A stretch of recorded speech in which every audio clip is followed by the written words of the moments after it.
Assalamualaikum warahmatullahi wabarakatuh. Waalaikumsalam warahmatullahi wabarakatuh. Yang terhormat Ibu Kepala SDN Jatisari 4, yang terhormat Bapak Ibu Dewan Guru SDN Jatisari 4. Segala puji bagi Allah Subhanahu wa Ta'ala yang telah memberikan karunia dan kesehatan sehingga kita dapat menghadiri acara pada hari ini. Sholawat serta salam tetap kita sanjungkan kepada baginda Rasulullah Nabi Muhammad Sallallahu Alaihi Wasallam, yang mana kita selalu menantikan syafaat kelak di hari kiamat. Hadirin yang kami hormati, belajar adalah modal besar pengajar, dan Bapak Ibu sekalian telah memiliki modal utama guru penggerak, yaitu semangat untuk belajar. Dalam modul ini akan mempelajari dan menjelajahi, memahami budaya yang ada di dunia pendidikan hingga mengakar pada praktik di sekolah. Bagaimana budaya positif di sekolah ini bisa membentuk karakter murid, guru, dan visi misi sekolah. Maka dari itu, berikut penyampaian materi penerapan modul 1.4 budaya positif di SDN Jatisari 4, Dusun Trimo, Desa Jatisari, Kecamatan Purwodadi, Kabupaten Pasuruan, yang akan disampaikan yang terhormat Bapak Mustari SPD, calon guru penggerak Angkatan 7 UPD Satuan Pendidikan SDN Jatisari 4, Purwodadi, Kabupaten Pasuruan. Dipersilahkan. Terima kasih waktu dan tempat yang telah diberikan. Assalamualaikum warahmatullahi wabarakatuh.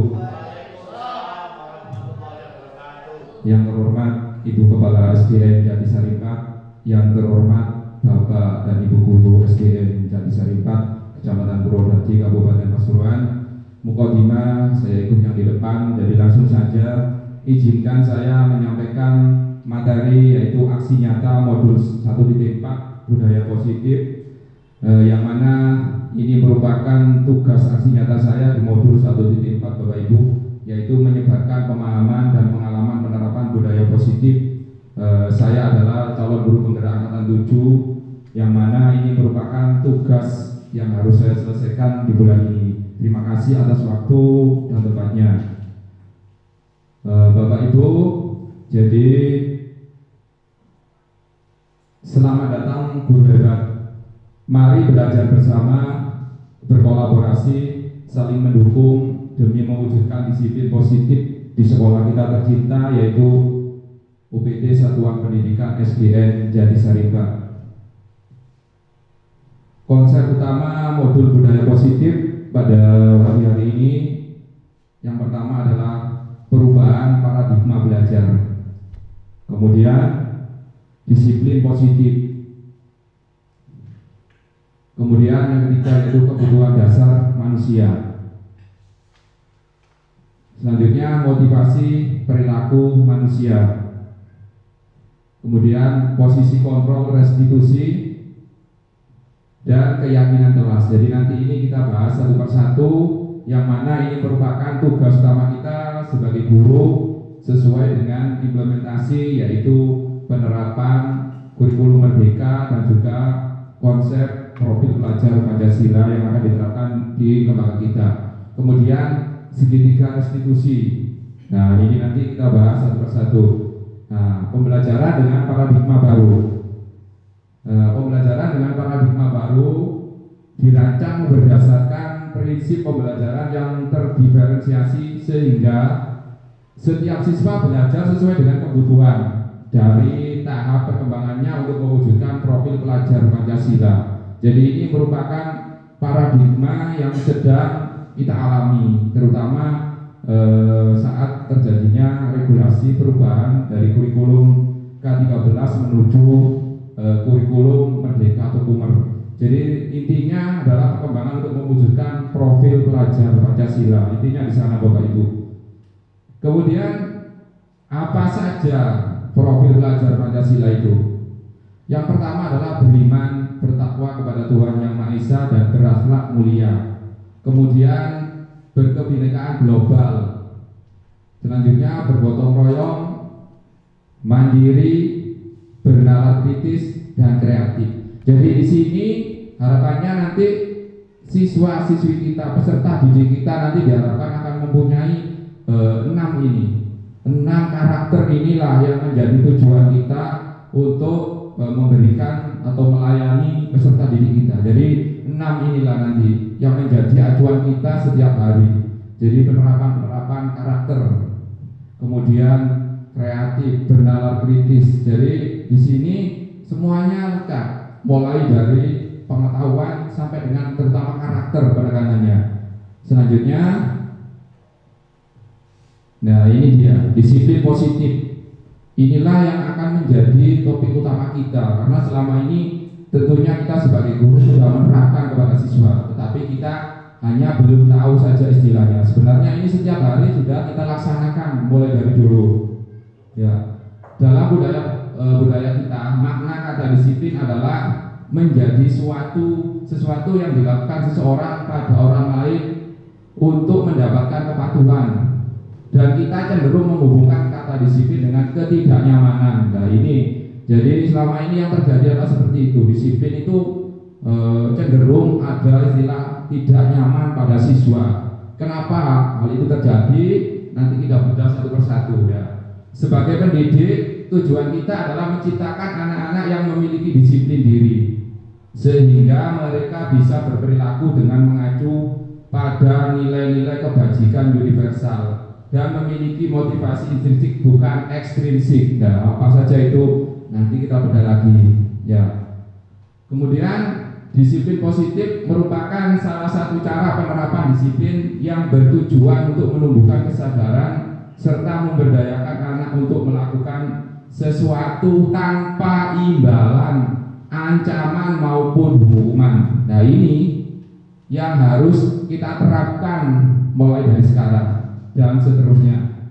Jadi disiplin positif di sini yang dimaksud adalah jadi anak itu melakukan bukan karena nanti saya dapat uang dari guru, saya nanti dapat trofi, saya nanti dapat penghargaan, dan atau karena takut, nanti kalau saya tidak melakukan ini, saya nanti dihukum, disuruh berdiri, disuruh lari, nah, disuruh menulis di depan kelas misalnya. Nah ini merupakan ancaman maupun hukuman.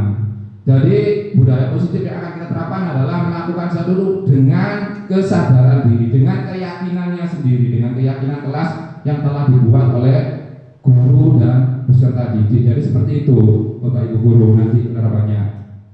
Selanjutnya, nah dari apa yang saya sampaikan tadi itu semuanya mengacu kepada kebutuhan dasar manusia. Jadi semua manusia pasti membutuhkan hal ini. Jadi patokannya adalah kebutuhan dasar manusia. Penyebab faktor utamanya adalah kebutuhan dasar manusia. Kenapa siswa sering terlambat? Kenapa dia malas belajar? Di sini ada beberapa kebutuhan dasar manusia. Yang pertama adalah bertahan hidup. Kemudian selanjutnya kasih sayang dan rasa diterima. Kemudian penguasaan. Kemudian kebebasan dan kesenangan. Jadi dari kebutuhan dasar manusia ini kita dapat menganalisa kira-kira apa penyebab peserta didik kita. Oh, kenapa dia selalu malas? Karena kita amati dari kelima dasar kebutuhan ini. Oh, kira-kira mungkin kurang kasih sayang di rumah. Nah, kita sebagai guru harus tanggap. Oh, berarti kurang kasih sayang. Oh, karena dia tertekan di rumahnya, kurang kesenangan, dia butuh kesenangan sehingga dia di sekolah mengganggu temannya misalkan. Nah, ini harus kita pahami kebutuhan dasar manusia 5 ini. Jadi dari 5 kebutuhan dasar manusia ini kita dapat mengimplementasikan kepada peserta didik kita. Kenapa mereka bisa melakukan hal ini? Ya, jadi awal utama dari penyebab dari masalah di sekolah adalah dari 5 dasar kebutuhan. Kalau 5-5-nya sudah terpenuhi, insya Allah peserta didik kita akan unggul, berprestasi dan juga tentunya berkarakter yang sangat diharapkan. Selanjutnya motivasi perilaku manusia. Di sini motivasi merupakan dorongan yang timbul pada diri seseorang secara sadar atau tidak sadar untuk melakukan suatu tindakan dengan tujuan tertentu. Jadi di sini awal utama adalah motivasi perilaku manusia. Jadi kalau ada motivasi, tentu kita akan selalu melakukan apa yang akan kita mau, apa yang akan menjadi tujuan hidup kita. Selanjutnya menghindari ketidaknyamanan dan hukuman. Nah, ini murid melakukan disiplin diri karena ia takut dihukum. Ini merupakan motivasi ekstrinsik. Contohnya, siswa hadir jam 7 tepat. Aduh, aku boleh kok nggak hadir jam 7, nanti saya disuruh berdiri nanti di bawah tiang bendera misalkan. Ini merupakan ketidaknyamanan. Mereka mau melakukan karena takut dengan hukuman, bukan karena kesadaran diri dari siswa tersebut. Kemudian selanjutnya mendapatkan imbalan atau penghargaan dari orang lain. Murid melakukan disiplin diri karena ia ingin mendapatkan imbalan. Ini merupakan motivasi intrinsik juga, bukan dari dalam dirinya. Jadi dari faktor itu tadi, harus saya kalau nanti tidak pernah telat, selalu tepat waktu, saya akan mendapat nilai 90 misalnya. Saya akan mendapatkan pujian, saya akan mendapatkan hadiah. Nah, ini bukan faktor karena kesadaran dari dalam dirinya sendiri. Selanjutnya, inilah yang diharapkan oleh kita semua sebagai pendidik, menghargai nilai-nilai kebajikan diri sendiri. Murid melakukan disiplin diri karena ia sadar akan nilai kebajikan dirinya. Ini merupakan motivasi intrinsik. Jadi ini yang harus kita bangun di dalam menumbuhkan karakter peserta didik, terutama di SDN dan Saripat ini. Jadi mereka tidak harus karena takut dihukum, karena ingin mendapatkan penghargaan, mereka melakukan disiplin. Jadi karena faktor saya harus melakukan ini karena ini merupakan kebutuhan saya pribadi, kebutuhan dari saya sendiri. Saya nanti kalau disiplin ke depannya, saya bekerja juga harus tepat waktu dan sebagainya. Jadi ini berasal dari motivasi diri sendiri, bukan karena takut dihukum ataupun mendapatkan imbalan. Jadi ini Bapak Ibu Guru nanti yang akan menjadi tujuan kita bersama di SDN Jati Saripat. Kemudian konsep disiplin dengan identitas gagal. Nah, mungkin Bapak Ibu Guru nanti bisa menyadari dari dalam hatinya sendiri, saya termasuk yang mana ini? Jauh saya termasuk yang ini ya. Bisa yang dari materi ini. Jadi untuk kedepannya nanti mari kita bangun bersama, menyadarkan dari dalam diri kita dan juga siswa dari dalam diri sendiri, bukan karena faktor ini. Yang pertama hukuman. Hukuman itu nanti akan menimbulkan yang namanya menyakitkan, tidak nyaman, siswa kan tidak nyaman di sekolah. Kemudian murid takut, Bapak Roman datang langsung misalkan lari, oh Bapak Roman nanti saya jawab misalnya.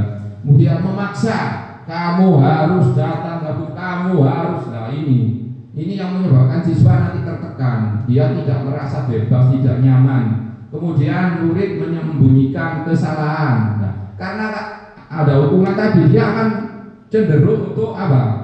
Cenderung untuk menyembunyikan kesalahan tersebut. Wah, nanti aku jujur dihukum saya nanti, pasti seperti itu. Makanya nanti nilai karakter kejujurannya nanti akan berkurang. Karena apa? Karena faktor hukuman tadi. Tetapi kalau berasal dari intrinsik atau dalam dirinya, itu tidak akan terjadi.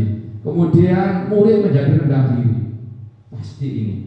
Mereka yang selalu melakukan kesalahan, dia akan rendah diri, merasa malu, dia akan kurang percaya diri karena sering dihukum. Nah ini yang menjadi patokan kita ke depannya, agar kita nanti sebagai pendidik akan menerapkan penerapan yang benar-benar siswa itu nyaman dan juga menumbuhkan karakter dari dalam dirinya. Kemudian penghargaan ini jelas tidak efektif karena siswa cenderung karena ingin mendapatkan penghargaan atau imbalan, jadi bukan dari dalam dirinya. Kemudian merusak hubungan, sifat iri. Wah, iku mesti orang dia karena dia pinter, aku gak mungkin oleh dia akan iri, temannya orang akan iri, seperti itu. Mematikan kreativitas, ini jelas. Jadi kan setiap anak itu memiliki kelebihan dan kekurangan masing-masing. Misalkan anak yang di dalam kelas bisa matematika dengan bagus, belum tentu dia di mata pelajaran lain keterampilan, misalkan olahraga, dia akan mempunyai bakat mungkin sepak bola, lari dan lain sebagainya. Jadi di sini nilai itu akan mematikan kreativitas. Jadi kreativitas anak itu berbeda-beda. Kemudian menghukum dengan sistem ranking 1, 2, 3, 4. Nah ini, aduh aku mesti ranking 30 misalkan dari 30. Ini anak akan menjadi minder. Aduh, aku gak iso. Nanti saya dapat ranking 30 misalkan seperti itu. Jadi di sini anak akan merasa kurang percaya diri, ya. Kemudian merampas hak menghargai dirinya karena itu tadi karena minder akhirnya dia tidak bisa menghargai. Aduh aku gak iso, opo aku gak mampu, gak bisa saya kalau misalkan seperti itu. Jadi ini Bapak Ibu guru, konsep disiplin dengan identitas gagal. Selanjutnya, nah ini konsep disiplin dengan identitas sukses. Apa saja itu? Konsekuensi. Jadi konsekuensi di sini penguatan jangka pendek. Kemudian perlu monitoring berkelanjutan, stimulus dan respon, murid menghormati peraturan, dan yang terakhir kehilangan waktu untuk merenungi kesalahannya. Jadi siswa akan kehilangan waktu, aku sudah bersalah kepada Pak Guru, aku berdosa misalnya. Jadi dia akan terus merenung untuk menebus kesalahannya itu. Dan selanjutnya inilah dia restitusi. Dengan restitusi, murid bertanggung jawab untuk perilakunya. Dia akan bertanggung jawab. Kita tinggal menanyakan, kenapa kamu kok hari ini datang terlambat? Bagaimana keyakinan kelas yang sudah kita buat kemarin? Kita harus masuk jam berapa? Jadi nanti seperti itu. Jadi murid merasa bertanggung jawab karena dia sendiri yang membuat. Aku membuat keyakinan kelas harus jam 7 datang ke sekolah misalkan. Fokus pada pemecahan masalah jangka panjang. Jadi kita amati kelebihan kita apa yang akan menjadi kekuatan kita ke depannya di SDN Jati Saripati. Mari kita kembangkan bersama. Kemudian murid menghormati dirinya dan orang lain. Aku pasti bisa. Aku akan terus datang tepat waktu. Aku harus terus belajar karena ini sudah kewajiban saya. Dia akan sadar sendiri. Teori kontrol, dirinya memegang kontrol, jadi dia bisa mengendalikan dirinya sendiri. Kemudian murid bersemangat memperbaiki kesalahannya. Dia akan berusaha memperbaiki sendiri kesalahannya. Dia akan terus memperbaiki dan terus memperbaiki dirinya. Itulah dengan penerapan restitusi. Selanjutnya, konsep disiplin pendekatan restitusi. Oke, sebuah cara menanamkan disiplin positif pada murid. Pengertian restitusi. Apakah restitusi itu Bapak Ibu? Jadi restitusi adalah proses menciptakan kondisi bagi murid untuk memperbaiki kesalahan mereka, sehingga mereka bisa kembali pada kelompok mereka dengan karakter yang lebih kuat. Restitusi juga merupakan proses kolaboratif yang mengajarkan murid untuk mencari solusi untuk masalah mereka dan membantu murid berpikir tentang orang seperti apa yang mereka ingin menjadi atau tujuan mulia, dan bagaimana mereka harus memperlakukan orang lain. Nah, ini menurut Bosen 2004. Jadi di sini dengan penerapan restitusi, siswa cenderung akan merasa menghargai dirinya sendiri. Dia akan selalu berusaha untuk menjadi yang baik, yang terbaik sesuai dengan apa yang menjadi keyakinan mereka yang telah disepakati, keyakinan yang telah disepakati. Maka di sini Bapak Ibu guru, mari kita terapkan restitusi ini di lembaga kita di SDN Jatisari 4 ini, sehingga kedepannya menjadi lembaga yang lebih baik lagi. Untuk selanjutnya, ciri-ciri restitusi itu seperti apa Bapak Ibu? Yang pertama, bukan untuk menebus kesalahan, namun untuk belajar dari kesalahan. Ya, ini yang pertama. Jadi anak nanti akan kita buat bukan menebus kesalahan. Kamu tidak mengerjakan PR, maka kamu harus mengerjakan PR di depan kelas, misalnya waktu istirahat, misalnya. Nah, ini sudah termasuk bentuk penghukum, ya. Tetapi dengan restitusi bukan untuk menebus kesalahan, namun untuk belajar dari kesalahan. Jadi tidak ada manusia yang sempurna, anak-anak. Jadi tidak manusia pasti ada yang salah, tetapi harus diingat apa keyakinan yang sudah kita buat, ya. Jadi nanti seperti itu Bapak Ibu. Kemudian memperbaiki hubungan. Jadi anak kalau sudah kita hukum biasanya dia akan merasa takut kepada kita, tetapi dengan restitusi akan memperbaiki hubungan. Oh, berkat Pak Roman, misalkan saya sekarang lebih aktif, saya berangkat lebih pagi. Kemudian yang ketiga, tawaran bukan paksaan, karena bentuknya dari kita buat keyakinan, maka ya tawaran, kita sepakati bersama apa yang harus kita buat untuk keyakinan kelas kita. Oh, seperti ini. Jadi ini bukan paksaan, ya. Jadi tawaran bukan paksaan. Kemudian menuntun untuk melihat ke dalam diri. Jadi melihat, oh saya ini seperti ini, oh kekurangan saya ini. Jadi anak kan seperti itu. Termasuk juga Bapak Ibu guru sendiri nanti, oh saya seharusnya bersikap seperti ini, sehingga nanti anak-anak mencontoh saya, misalkan. Mencari kebutuhan dasar yang mendasari tindakan. Kemudian fokus pada karakter bukan tindakan. Nah, ini karakter. Jadi kalau karakternya itu sudah tertanam sejak dini, apalagi di SD, nah itu nanti ke depannya sangat bagus untuk perkembangan anak atau peserta didik kita ke depannya. Kemudian fokus pada solusi. Nah, ini. Jadi dia akan, oh kalau saya buat seperti ini saya harus menyelesaikannya seperti ini. Dia akan bisa mencari solusi sendiri. Dia akan berpikir karena karakternya sudah bagus. Kemudian mengembalikan murid yang berbuat salah pada kelompoknya. Nah, biasanya anak yang katakanlah di kelas itu mengalami misalkan sering tidak masuk atau berbuat onar, itu biasanya cenderung di kelompoknya itu kurang diterima oleh teman-teman. Tetapi dengan restitusi ini mengembalikan murid yang berbuat salah pada kelompoknya, dia akan dapat diterima oleh kelompoknya, sehingga dia tidak akan merasa rendah diri lagi, sehingga dia tetap mempunyai percaya diri. Ya, seperti itu Bapak Ibu. Oke, selanjutnya perbedaannya sekarang. Perbedaan antara, nah di sini yang saya ambil adalah contoh kasus siswa sering tidak mengerjakan PR. Nah, ini tentu saja sering kita alami. Pasti ada di setiap kelas, tidak mungkin. Yang pertama, jika dengan hukuman. Nah, guru menghukum siswa dengan berlari mengelilingi lapangan sebanyak 5 kali. Yang pertama, guru marah dan siswa menjadi takut. Nah, ini contoh hukuman ini. Jadi monggo Bapak Ibu silakan mengoreksi dirinya sendiri masing-masing. Saya termasuk yang mana ini? Termasuk kategori guru yang penghukum apa yang mana? Nah, ini monggo. Ya, jadi kedepannya mari kita menjadi guru yang lebih baik lagi. Kemudian selanjutnya konsekuensi. Guru memberikan konsekuensi untuk mengerjakan PR-nya saat istirahat sebanyak 2 kali lipat.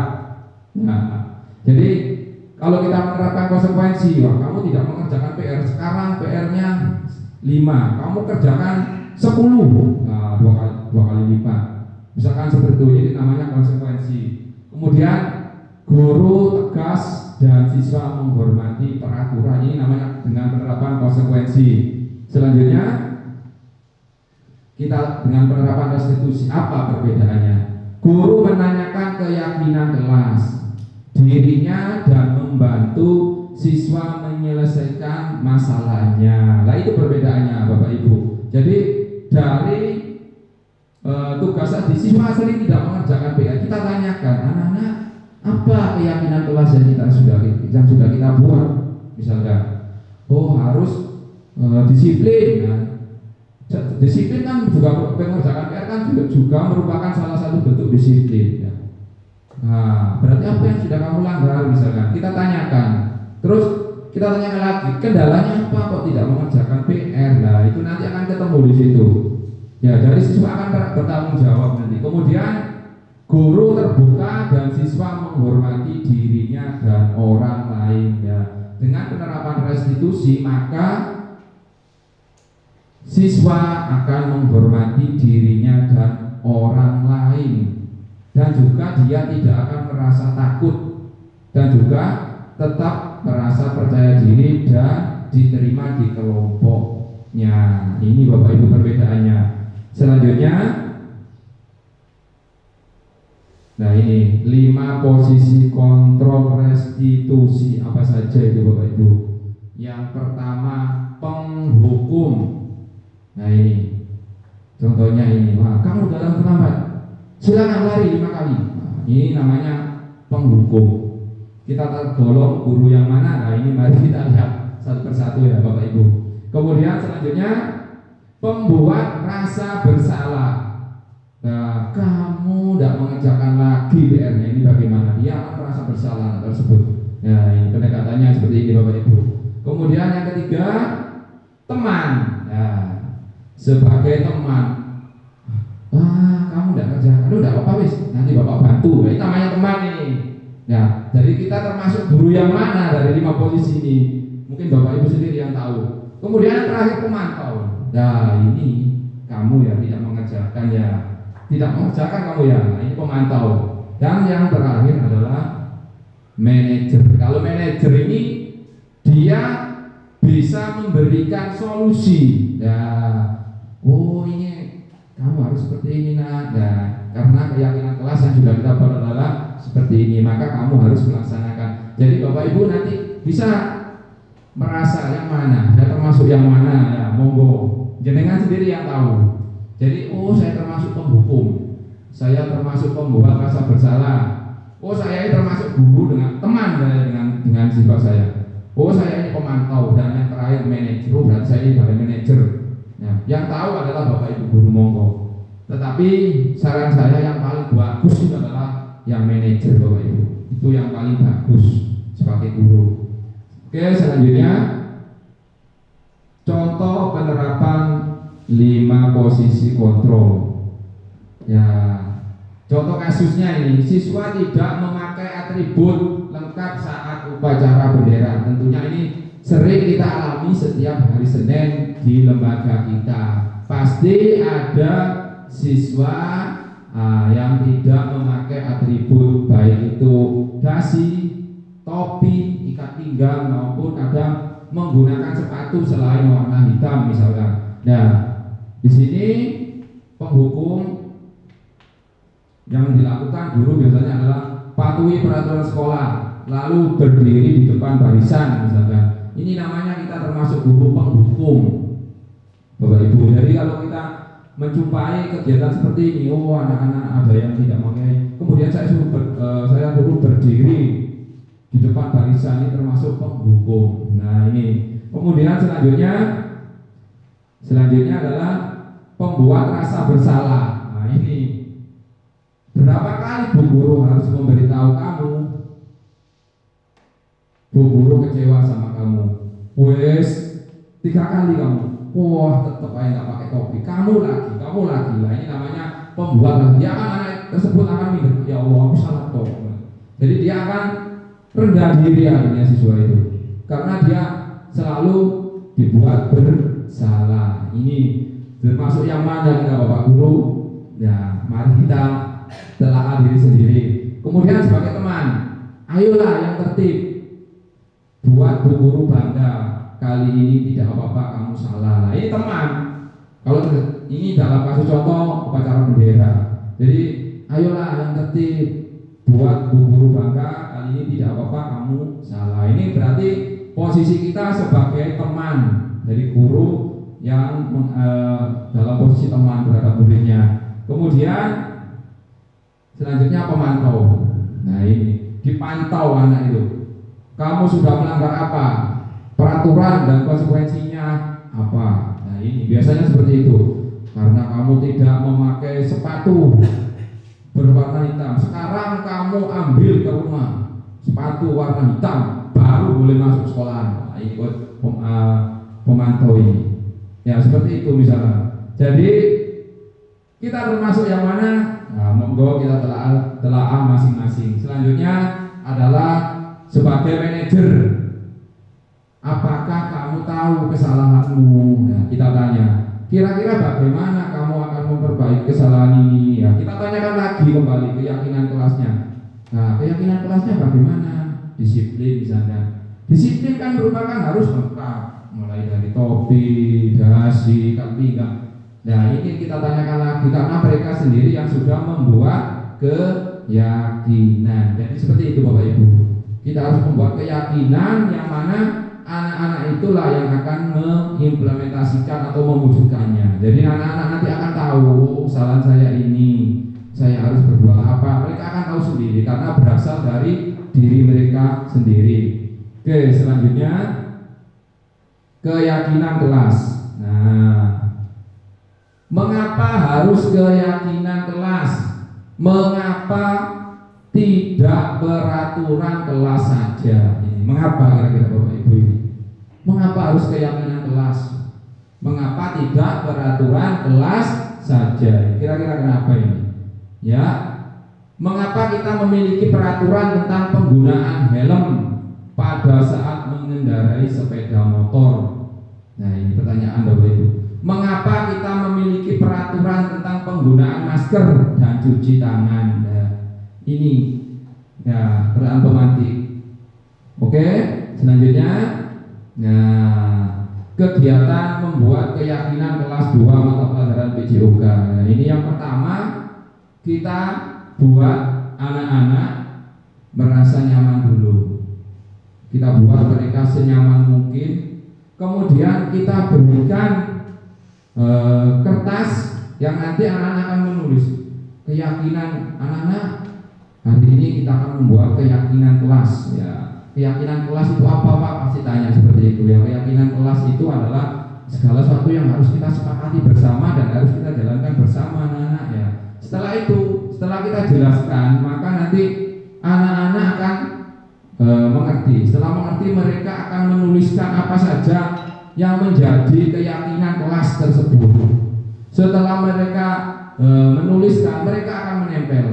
Setelah ditempel, maka itulah yang akan menjadi keyakinan kelas di setiap kelas masing-masing. Jadi mereka akan tahu, oh saya datang jam 7:30, berarti saya melanggar keyakinan kelas yang sudah saya buat sendiri. Berarti saya sudah melanggar namanya disiplin atau tidak tepat waktu misalkan. Oh saya tidak mengerjakan PR misalkan. Jadi mereka akan tahu sendiri. Oh iya, saya kemarin sudah menulis keyakinan kelas harus bertanggung jawab. Kalau saya tidak mengerjakan PR berarti saya tidak bertanggung jawab misalkan. Jadi mereka akan tahu sendiri. Jadi kita tidak usah memberitahu mereka, mereka sudah tahu karena mereka sudah menuliskan sendiri dan mereka menempel sendiri di kelasnya masing-masing. Jadi tidak ada kesalahan, mereka akan tahu sendiri. Oh iya, kesalahan saya ini. Jadi guru tinggal mengarahkan. Oh kamu keyakinan kelasnya seperti apa? Katakanlah harus bertanggung jawab Bu. Nah kalau tidak mengerjakan PR bertanggung jawab tidak misalnya. Jadi mereka akan paham dengan sendirinya karena sudah membuat keyakinan kelas tersebut Bapak Ibu. Jadi dengan keyakinan kelas ini sangat apa ya? Sangat krusial sebenarnya untuk penanaman karakter pada siswa-siswi kita, terutama di SDN Jati Saripat ini. Oke, selanjutnya. Nah, ini ya, guru bersama siswa membuat keyakinan kelas. Oke. Berdiskusi tentang peraturan. Kita diskusikan peraturannya apa. Kemudian selanjutnya merumuskan peraturan menjadi keyakinan. Jadi dari peraturan tadi kita jadikan keyakinan. Jadi keyakinan kelas. Selanjutnya menempelkan keyakinan kelas.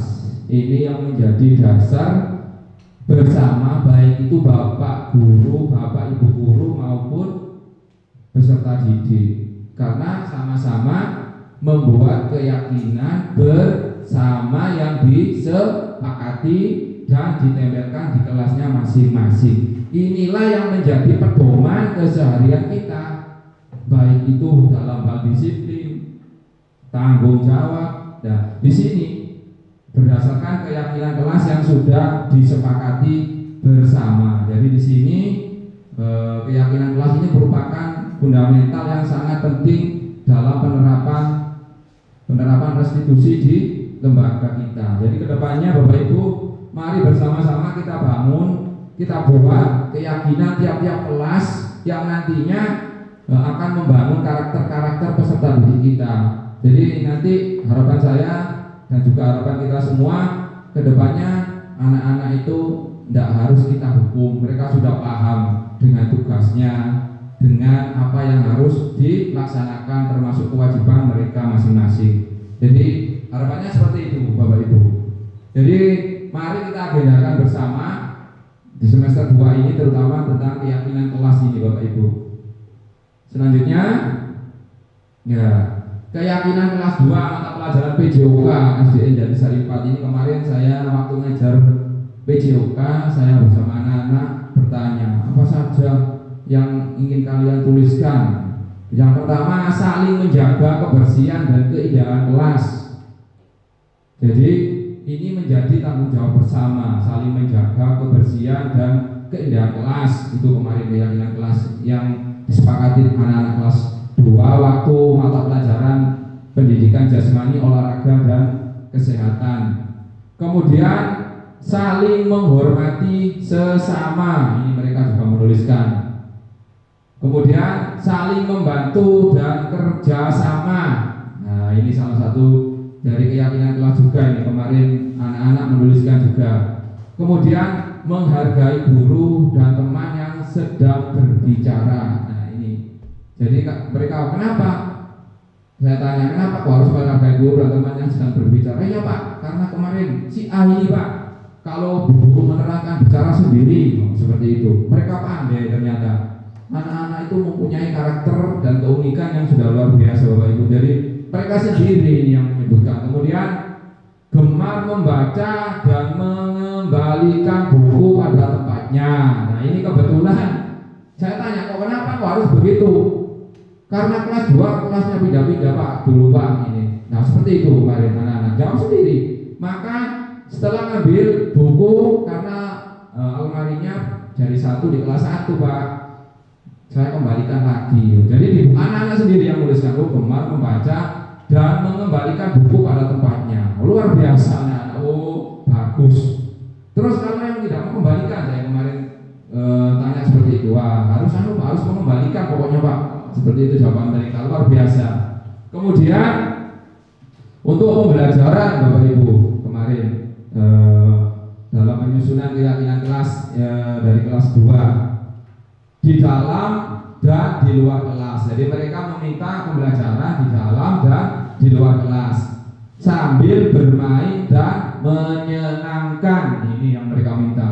Jadi mereka membuat keyakinan bersama, pembelajarannya harus di dalam dan di luar kelas sambil bermain dan menyenangkan Pak Guru, seperti itu kemarin. Jadi anak-anak benar-benar menginginkan sesuatu itu yang berasal dari diri mereka sendiri, hingga mereka akan nyaman, kemudian senang, tidak merasa tertekan, tidak jenuh dalam mengikuti pembelajaran.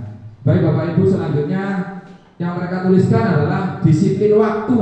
Nah ini disiplin waktu itu apa saja anak-anak? Nah saya tanyakan kemarin seperti itu. Nah itu Pak, datangnya harus jam 7. Kemarin seperti itu anak-anak menyebutkan. Harus istirahat tepat waktu, tidak boleh keluar kelas sebelum jam istirahat. Mereka luar biasa meskipun masih kelas 2 Bapak Ibu. Jadi keyakinan kelas ini yang saya coba terapkan pada saat mata pelajaran PJOK ini anak-anak sendiri yang mengutarakan. Jadi mereka sendiri berasal dari kemauan mereka. Kemudian belajar dengan semangat dan percaya diri. Nah ini juga saya tanyakan kemarin. Kenapa kok kita buat kesepakatan belajar dengan semangat dan percaya diri? Pak, kalau disuruh maju biasanya malu Pak saya. Nah itu kemarin. Kenapa kok malu? Takut salah saya Pak. Ada yang seperti itu kemarin jawabnya. Jadi mereka itu benar-benar unik. Jadi memiliki kelebihan dan kekurangan masing-masing. Jadi di sini Bapak Ibu intinya keyakinan kelas itu kita buat antara guru dengan siswa itu dengan apa yang ada di situ, apa yang diinginkan oleh Bapak Ibu guru dan siswa, sehingga apa pembelajaran itu menjadi nyaman, senang dan mereka tidak tertekan. Itu karena ini keyakinan kelas merupakan keinginan mereka juga. Saya inginnya seperti ini Bapak Ibu guru misalkan. Kemudian memakai seragam dengan atribut lengkap. Nah ini mereka tuliskan sendiri. Kenapa kok menuliskan seperti ini? Iya Pak, karena hari Senin kemarin kelas 2 semuanya tidak memakai atribut lengkap. Mereka sendiri yang menuliskan. Iya kan? Iya Pak, kemarin kelas 2 tinggal 3 Pak yang enggak, satu kelas yang tidak memakai yang lengkap. Oh seperti itu, gitu saya tanya. Terus Senin depan harus bagaimana berarti anak-anak? Harus lengkap Pak. Topi saya hilang, saya akan beli Pak. Karena ini saya sudah menuliskan, luar biasa. Anak-anak sendiri nih yang menuliskan Bapak Ibu. Jadi mereka sendiri tahu saat Senin kemarin saya tidak memakai seragam lengkap. Cuma 3 Pak yang lengkap Pak. Mereka sendiri. Padahal saya tahu, tapi saya tidak memberitahu mereka. Tapi mereka sendiri yang apa ya? Yang muncul ide seperti itu. Jadi anak-anak itu sudah luar biasa. Jadi kalau berasal dari dalam diri mereka sendiri itu cenderung untuk apa? Untuk sadar diri, untuk melengkapi sendiri, untuk memperbaiki kesalahan yang telah diperbuat. Baik Bapak Ibu, selanjutnya, nah bagaimana pembentukan keyakinan kelas itu Bapak Ibu? Bagaimana kira-kira pembentukan keyakinan kelas ini? Oke, lebih abstrak dari peraturan. Nah itu lebih abstrak dari peraturan yang pertama. Kemudian sedikit saja agar mudah diingat. Jadi kita buat sedikit saja, jangan banyak-banyak. Karena apa? Kalau terlalu banyak, siswa juga akan merasa bingung.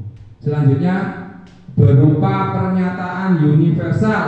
Nah ini berupa pernyataan universal. Selanjutnya sesuai dengan kondisi kelas dan sekolah. Jadi setiap kelas mungkin berbeda. Antara kelas 1 dengan kelas 2 mungkin tidak akan sama keyakinan kelasnya. Bisa jadi kelas 5 dan kelas 4 sama. Jadi setiap kelas mungkin disesuaikan dengan kondisi yang ada Bapak Ibu. Kemudian dibuat dalam bentuk positif. Nah ini yang menarik juga, bisa nanti ditempel, bisa seperti poster dari anak-anak itu senang. Oh iya saya harus disiplin. Mereka sendiri akan tahu. Selanjutnya semua warga kelas dilibatkan saat pembuatan. Jadi bukan Bapak Ibu guru yang membuat semuanya. Apa yang diinginkan anak-anak, Bapak Ibu guru juga harus bisa mengeksplor apa yang diinginkan anak-anak. Saya juga harus seperti apa nantinya ada. Jadi sama antara Bapak Ibu guru dan anak-anak. Kita buat bersama. Oke, selanjutnya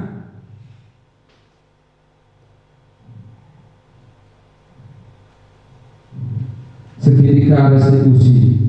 Nah, apa itu Bapak Ibu segitiga restitusi itu apa Bapak Ibu? Ya. Jadi Bapak Ibu, pada saat kita mengalami misalkan terjadi di kelas kita anak-anak melakukan pelanggaran, melanggar keyakinan kelas yang telah dibuat. Apa yang harus kita lakukan? Jadi kita membuat segitiga restitusi. Segitiga restitusi inilah nanti yang akan menjadi patokan kita dalam menyelesaikan masalah tersebut. Jadi dalam menyelesaikan masalah-masalah tersebut kita dianjurkan untuk menggunakan apa? Ilmu segitiga restitusi ini Bapak Ibu.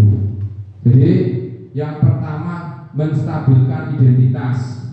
Ya, jadi kita stabilkan anak yang berbuat salah tadi, yang melanggar keyakinan tadi. Kita jelaskan, berbuat salah itu hal yang manusiawi.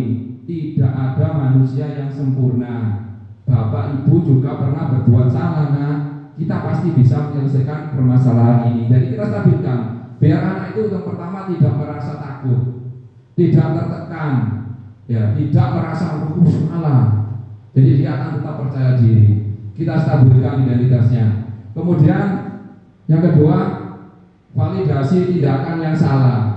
Kamu pasti punya alasan mengapa melakukannya. Pasti dia kenapa terlambat.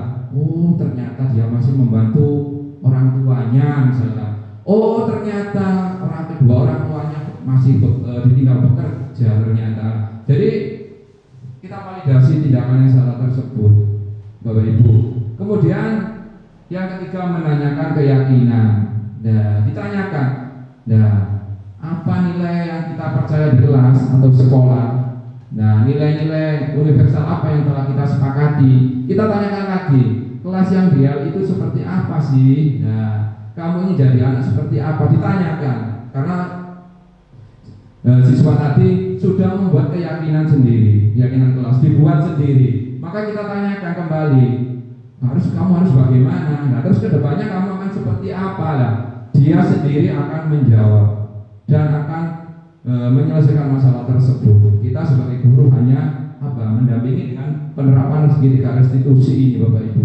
Jadi harapan saya nanti segitiga restitusi ini kita terapkan bersama di SDN Jati Sari 4, ya, sehingga akan kedepannya menjadi sekolah yang ramah anak, sekolah yang ramah anak dan menjauhi tindakan kekerasan pada anak atau siswa, Bapak Ibu. Jadi kita nanti bersama-sama mari kita laksanakan, kita terapkan segitiga restitusi ini.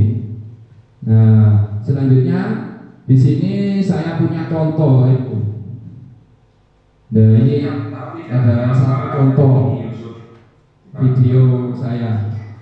Nah, tadi Yusuf datangnya jam berapa Yusuf? Setengah 8. Jadi Yusuf, Pak Guru memanggil kamu bukan karena Pak Guru ingin menghukum atau menyalahkan Yusuf. Cuma Pak Guru hanya ingin memperbaiki dan mengarahkan Yusuf akan menjadi lebih baik lagi. Yusuf masih ingat dengan keyakinan kelas 4 Yusuf? Apa itu Yusuf? Komitmen ya. Komitmen dari kelas 4 salah satunya apa Yusuf kemarin? Jam 7 masuknya. Tadi Yusuf datang jam berapa? Salah apa tidak itu Yusuf? Salah. Kenapa Yusuf kok datangnya setengah 8? Saya tadi malam menonton sepak bola Piala Dunia. Nah, menonton sepak bola Piala Dunia. Sampai jam berapa itu Yusuf? Jam 2. Seharusnya seorang pelajar itu tidurnya jam berapa Mas Yusuf?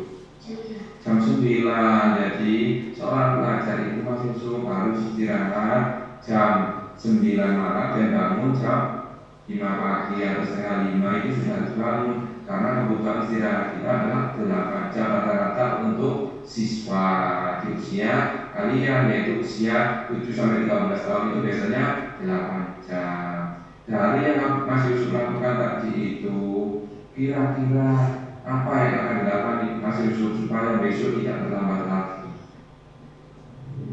Tidur lebih awal. Terus apa lagi? Dan Apa lagi ya kira-kira? Tidur lebih awal, terus apa lagi? bangun lebih pagi. Janji ya Mas Yusuf ya? Harus salah ya Mas Yusuf ya? Terus karena tadi Mas Yusuf sudah melakukan kesalahan, yaitu terlambat, yaitu harusnya masih jam 7 tapi datang jam setengah 8. Sekarang apa yang akan Mas Yusuf lakukan untuk mempertanggungjawabkan hal itu? Saya akan berdiskusi dengan teman-teman kelas 4 Tentang apa Mas Yusuf? tentang komitmen. Terus apa lagi selain itu? Dengan membuat apa Mas Yusuf? Poster. Nah, oke Mas Yusuf, terima kasih Mas Yusuf ya. Jadi Mas Yusuf, Pak Guru doakan semoga kedepannya menjadi lebih baik lagi dan menjadi anak yang soleh. Oke Pak Yusuf, terus dulu ya, semangat. Oke, silakan kembali ke kelas Yusuf. Nah, ini satu contoh Bapak Ibu, sini penerapan segitiga restitusi yang mana anak datang terlambat ya. Ini coba saya terapkan ini dari ilmu yang saya dapat waktu pembelajaran guru penggerak kemarin. Terus yang kedua adalah gini Bapak Ibu, contoh videonya. Nah, yang ini terjadi kesalahan juga ini. Tahu tidak kenapa siang ini tidak kali oleh Pak Guru. Jadi tadi pagi Pak Guru melihat Sila pada waktu mengerjakan penilaian semester. Sila melihat jawabannya viola, benar apa tidak? Kenapa kok Sila melihat jawabannya viola? Kira-kira yang dia lakukan itu benar apa salah? Kenapa orang dia lakukan? Belum belajar. Tapi mana berapa? Kemana kau tak belajar? Nah itu dia, jadi masalah. Kalau mau ujian tetap belajar. Masih ingat keyakinan dari kelas 5 itu apa salah satunya? Jujur. Kira-kira kalau menyontek atau melihat jawaban rumah itu jujur apa tidak? Tapi salah ya. Nah, jadi solusinya kira-kira supaya kedepannya tidak melihat lagi, kita harus bagaimana kira-kira? Nah, masih mampunya itu yang harus dilakukan Sila dan tidak nasional. Selain itu bisa juga mengerjakan sesuai kemampuannya Sila. Jadi tidak usah, kalau tidak mampu tidak usah menyontek ke temannya, karena itu bukan hak Sila. Jadi kira-kira apa akan dilaksanakan oleh Sila untuk memperbaiki kesalahan ini? Dengan cara bagaimana Sila? Jujur dan oke, semangat Sila ya. Saya doakan ke depannya Sila menjadi anak yang lebih baik lagi, belajar lebih tekun, menjadi anak yang soleh. Ayo kita terus Sila, semangat ya. Ini contoh kedua Bapak Ibu. Ya, jadi bentuk sistem keyakinan kelas tentang kejujuran tadi yang kedua. Oke, untuk selanjutnya Bapak Ibu, dalam penerapan program disiplin positif, hendaknya guru memiliki standar kepribadian dan sosial yang baik, di mana guru senantiasa merefleksikan dirinya sebagai seorang among. Apa itu among? Posisi manajer yang menuntun murid-murid menjadi insan yang mandiri, merdeka, dan bertanggung jawab. Jadi mari Bapak Ibu kita berusaha menjadi manajer, menjadi contoh sesuai dengan filosofi Ki Hajar Dewantoro ya. Ki Hajar Dewantoro merupakan sosok pendidik yang menjadi panutan kita. Jadi guru adalah sebagai contoh Bapak Ibu. Oke, selanjutnya. Nah, semoga sesi belajar kita hari ini membawa manfaat sehingga dapat mewujudkan pelajar berprofil Pancasila. Salam merdeka, belajar Bapak Ibu. Jadi intinya tujuan kita bersama adalah mewujudkan profil pelajar Pancasila. Baik Bapak Ibu, dari apa yang saya sampaikan tadi tentang budaya positif, kira-kira adakah pertanyaan yang mungkin masih menjadi apa ya? Oh, saya kok nggak paham apa yang diterangkan oleh Pak Mus misalnya. Monggo Bapak Ibu, saya berikan waktu untuk bertanya. Ya, Bapak Suwantono, monggo waktu kami persilakan. Terima kasih waktu yang diberikan kepada saya. Ada sesuatu yang saya tanyakan kepada Pak Mus tadi, yaitu mengenai bagaimana langkah-langkah menangani peserta didik yang melanggar keyakinan kelas, tetapi tidak membuat peserta didik takut dan tetap berkelahi. Itu yang saya tanyakan. Oke, terima kasih. Bagus sekali pertanyaan dari Bapak Suwantono SPD, yaitu bagaimana langkah-langkah untuk menyelesaikan siswa yang melanggar keyakinan kelas, tetapi tetap dengan memberikan semangat dan tidak membuat siswa itu menjadi takut dan tetap percaya diri. Jadi yang harus kita lakukan Pak Suwantono adalah tetap kita gunakan segitiga restitusi. Jadi yang harus kita lakukan adalah kita tetap berpadu dan pedoman pada segitiga restitusi. Apa saja itu langkah-langkahnya? Yang pertama, menstabilkan identitas. Ya, jadi kita jelaskan kepada anak itu berbuat salah itu hal yang manusiawi. Tidak ada manusia yang sempurna. Bapak atau ibu juga pernah berbuat salah. Kita pasti bisa menyelesaikan permasalahan ini. Jadi itu yang pertama, kita stabilkan identitas. Jadi kita intinya nanti menggunakan segitiga restitusi Bapak Suwantono. Jadi yang kedua, validasi tindakan yang salah. Bagaimana caranya? Kita jelaskan, kamu pasti punya alasan mengapa melakukannya. Kemudian yang ketiga, apa saja yang harus kita lakukan? Yaitu menanyakan keyakinan. Kita tanyakan, apa nilai yang kita percaya di kelas atau sekolah kita? Nilai-nilai universal apa yang telah kita sepakati? Kelas yang ideal itu seperti apa sih? Kemudian yang terakhir kita tanyakan, kamu ini jadi anak seperti apa? Nah ini. Jadi intinya Bapak Ibu, setiap kali kita menjumpai anak di setiap kelas yang melakukan atau melanggar keyakinan kelas, kita menyelesaikannya adalah dengan segitiga restitusi. Jadi segitiga restitusi ini merupakan pedoman kita selaku guru, ya, yang mana ini merupakan penyelesaian dari keyakinan kelas yang mungkin dilanggar. Mungkin pasti ada itu di kelas kita. Ya, jadi biar karakter anak itu tetap ada. Jadi kita kedepannya menjadi sekolah yang benar-benar sekolah ramah anak sesuai dengan profil pelajar Pancasila. Mungkin seperti itu jawaban saya, Bapak. Bagaimana Bapak Ibu? Dari materi yang saya sampaikan apakah sudah jelas? Oke, terima kasih sekali Bapak Ibu. Mungkin itu tadi materi yang dapat saya sampaikan tentang budaya positif, aksi nyata modul 1.4. Kurang lebihnya saya mohon maaf. Saya akhiri, wassalamualaikum warahmatullahi wabarakatuh. Waktu saya kembalikan untuk Ibu moderator. Monggo Ibu. Terima kasih disampaikan.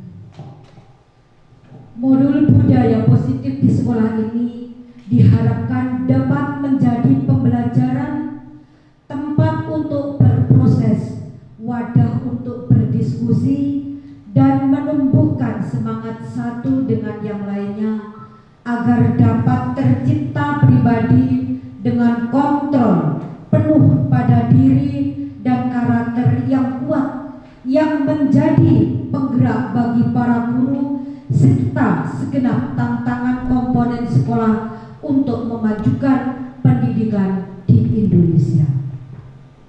Sekian penyampaian materi aksi nyata modul 1.4 budaya positif pada hari ini. Akhirnya, wallahul muwaffiq ila aqwamit thoriq. Wassalamualaikum warahmatullahi wabarakatuh.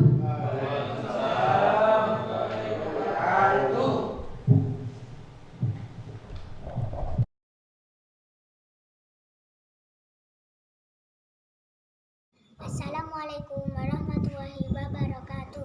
Saya senang dengan cara Pak Mustari menasehati saya. Saya tidak akan menyontek lagi. Saya akan menjadi anak yang lebih baik lagi. Terima kasih Pak Mustari. Wassalamualaikum warahmatullahi wabarakatuh.